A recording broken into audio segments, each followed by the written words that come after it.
Hello everyone, welcome back to the channel. हम लोग निकले हैं आज दिल्ली के सारे मॉन्यूमेंट्स कवर करने और इसके बारे में डिटेलिंग जो है वो आप लोगों को एरिना देगी, इसलिए कि ये इसके स्कूल का प्रोजेक्ट है।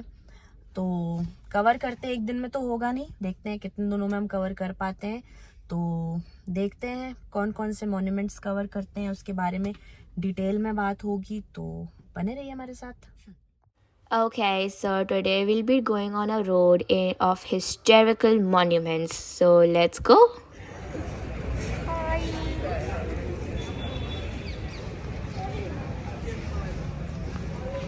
क्या है ये? टिकट है, दिखाओ।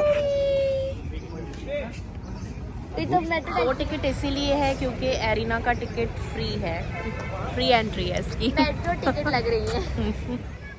So the first monument we'll be visiting is Qutub Minar, the classic monument to start with, which was built in Mamluk dynasty, the slave dynasty.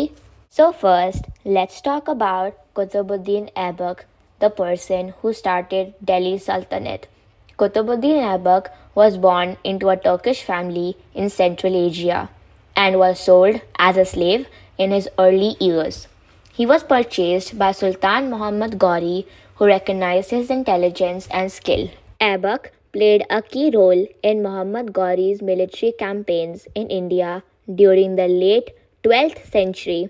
After Prithviraj Chauhan's defeat in the Second Battle of Tarain, 1192, Aibak was given the responsibility of strengthening the rule in northern India.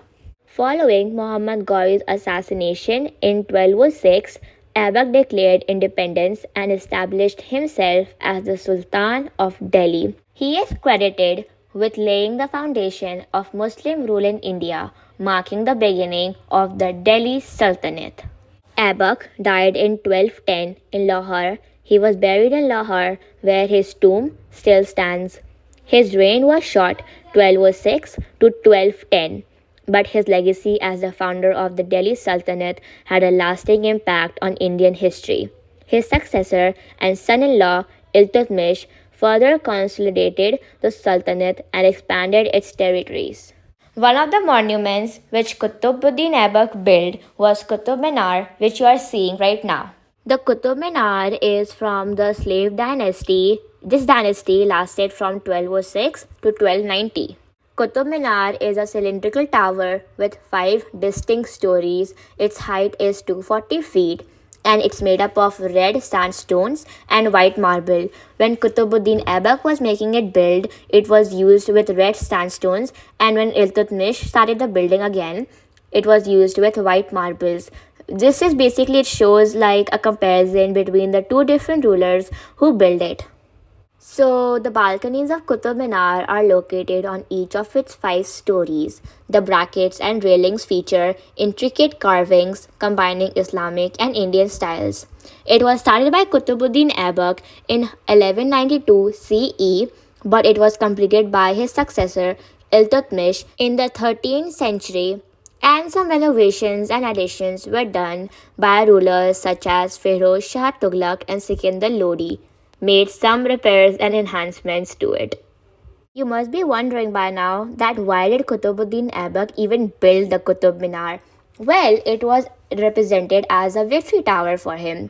It was built to celebrate Qutbuddin Aibak's victory over the Rajputs and mark the beginning of Muslim rule in India. And it demonstrated as a symbol of power, the might of the Delhi Sultanate and the spread of Islamic culture in India.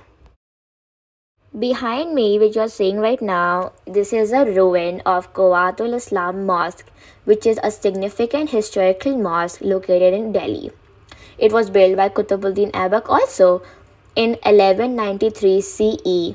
The mosque is one of the earliest examples of Islamic architecture in India. The mosque showcases early Indo-Islamic architecture, a blend of Islamic and local Indian styles. The mosque is designed with an open courtyard surrounded by arcades and a prayer hall. The place is vast and simple, reflecting the early form of mosque construction in India.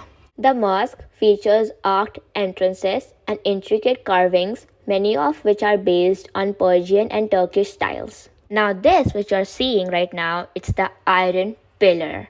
Yes, the pillar that was built around the 4th century CE during the Gupta period, possibly by King Chandragupta II. One of the most interesting facts about this pillar is that it is completely rust-free for over 1600 years, even though it's been outside for such a long time. This is because of the special way it was made with a special type of iron that doesn't rust easily.